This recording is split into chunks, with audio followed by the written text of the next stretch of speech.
هذا هو الموقع الإلكتروني لمجلة صوت كردستان التي بدأت صدورها عام 1986 باللغة العربية، وكانت تصدر عن جبهة التحرير الوطني الكردستاني، الجناح السياسي لحزب العمال الكردستاني. هذا هو الموقع الإلكتروني لهذه المجلة، وقد صدر منها حتى الآن ما يزيد عن 80 عدد. الذي يهمني في هذه الأعداد هي الأعداد المتعلقة بالعلاقة بين حزب العمال الكردستاني والنظام السوري.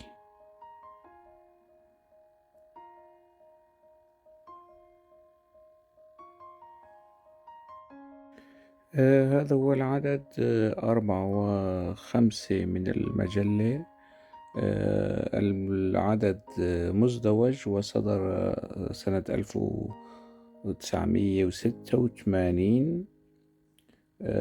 كما ترون هنا في الصفحة 57، وهذا العنوان المانشيت: فلنصاعد المقاومة الثورية ضد الهجمات الإمبريالية المتزايدة على شعوب المنطقة وعلى سوريا. في هذا المقال المطول يجري الحديث عن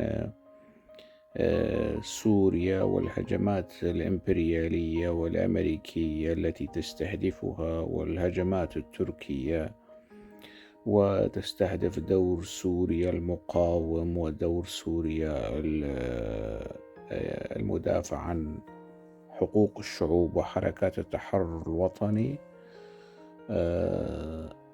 في هذا العدد وفي هذا المقال يجري الإشادة والاستشهاد بالنظام السوري وبمقولات حافظ الأسد.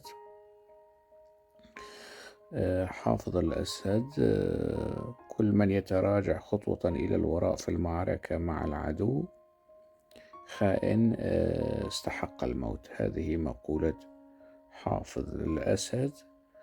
تستمر سوريا في تعميق موقف الصمود والمقاومة ضد الهجمات الإمبريالية والقوى الرجعية العميلة المتصاعدة باستمرار.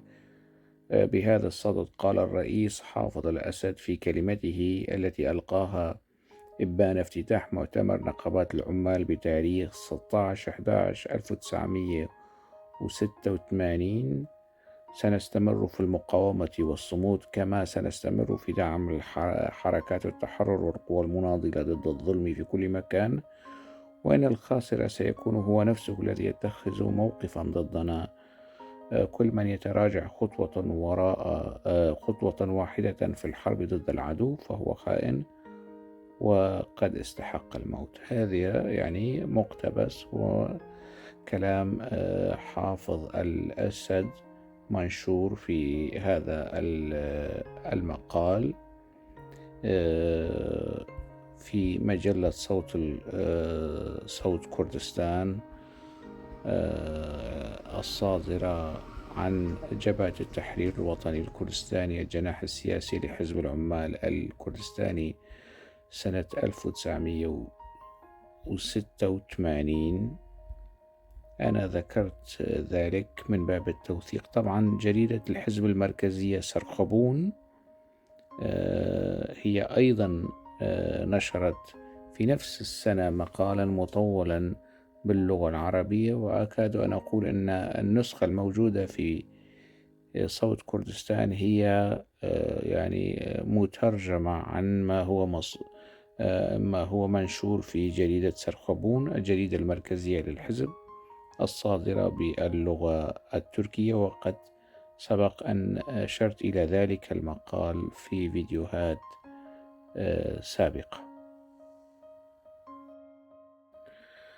في هذا العدد 21 من مجلة صوت كردستان التابعة لحزب العمال الكردستاني، هنالك أيضا تناول للعلاقة مع النظام السوري على أكثر من صعيد. منها مقال يتناول لقاء جرى بين حافظ الأسد وبيل كلينتون، لكن اللافت في هذا العدد برقية تعزية وجهتها المجلة طبعا باسم الحزب، باسم المجلة، إذن باسم الحزب. وجهها البرقية هي برقية تعزية موجهة إلى النظام السوري يعني بمناسبة وفاة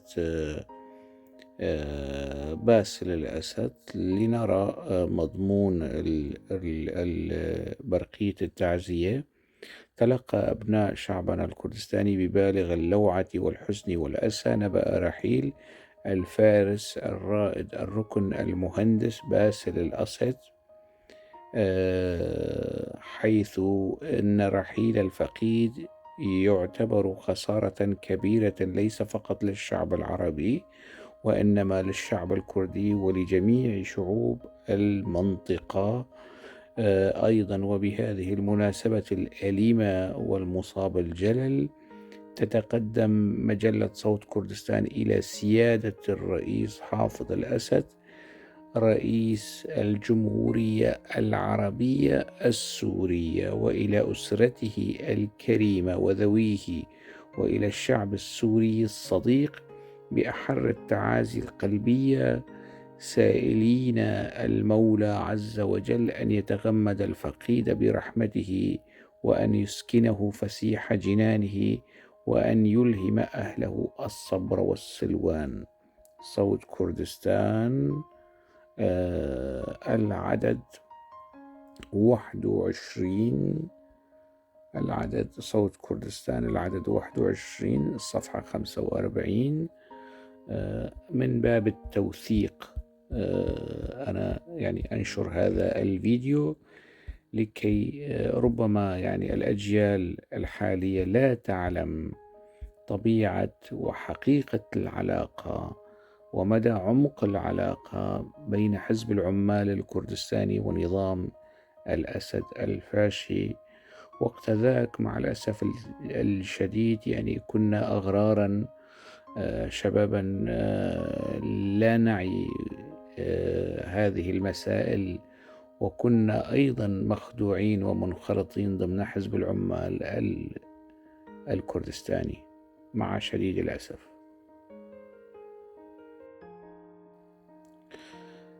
هذا هو العدد 26 من مجلة صوت كردستان، صادر عن جبهة التحرير الوطني الكردستاني، الجناح السياسي لحزب العمال الكردستاني. هذه المجلة كانت تصدر في سوريا وفي المطابع السورية، وتوزع بين أنصار ومؤيدي حزب العمال الكردستاني، تصدر باللغة العربية. على الغلاف صورتين، صورة لعبد الله أوجلان وللرئيس السوري المقبور الدكتاتور والطاغية حافظ الأسد. قيادة الرئيس الأسد هي قيادة وطنية تحررية ذات أبعاد أيديولوجية وجذور اجتماعية وأهداف استراتيجية. طبعا المقولة لعبد الله أوجلان. في هذا العدد يعني أشياء غريبة بصراحة.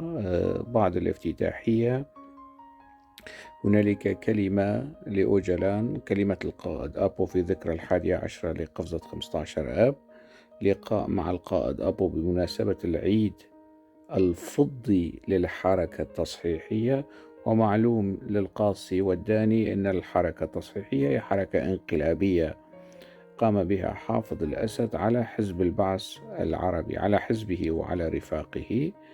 هنا عبد الله أوجلان في هذه المجلة، في هذا العدد من المجلة، يتحدث عن أهمية نظام السوري، وهو يتحدث كثيرا، يعني حوار مطول وفيه كلام يعني مشين وقبيح وبشع. يعني طبعا هو يمدح يمدح يعني المدائح البشعة والمدائح المشينة والقبيحة لعبد الله أوجلان، والتي وجهها لنظام الأسد وقت ذاك، حين كان عبد الله أوجلان في حضن النظام السوري.